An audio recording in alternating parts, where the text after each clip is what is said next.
लब्बे जहां में माँ को अज़मते कमाल दी, इसकी दुआएं मुसीबत टाल दी, गुलाम माँ की मोहब्बत मिसाल दी, जन्नत ताकि माँ के कदमों में डाल दी।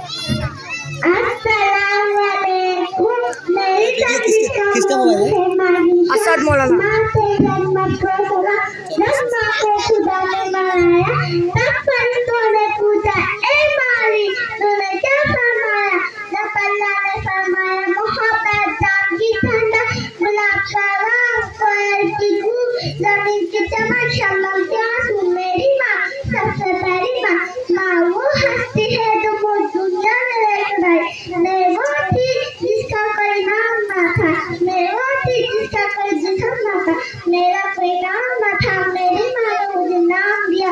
अगर मैं दुनिया में हूँ तो अपनी माँ की बदौलत, रोटी उतारती है मेरी माँ, परियों की कहानी सुनाती है मेरी माँ, हर रात सुनाती है लोरियां सुनाकर, हाँ सुबह मोहब्बत से लगाती है मेरी माँ, है गोद मेरी माँ के आवाज़ जीने का सबक बनाती है मेरी माँ। ए अल्लाह सबको अपनी माँ की खिदमत करने की तौफीक दे।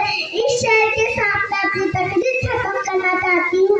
लब्बे जहां में माँ को अज़मते कमाल दी, इसकी दुआएं मुसीबत टाल दी, गुलाम माँ की मोहब्बत मिसाल दी, जन्नत ताकि माँ के कदमों में डाल दी। माशाल्लाह बहुत खूब।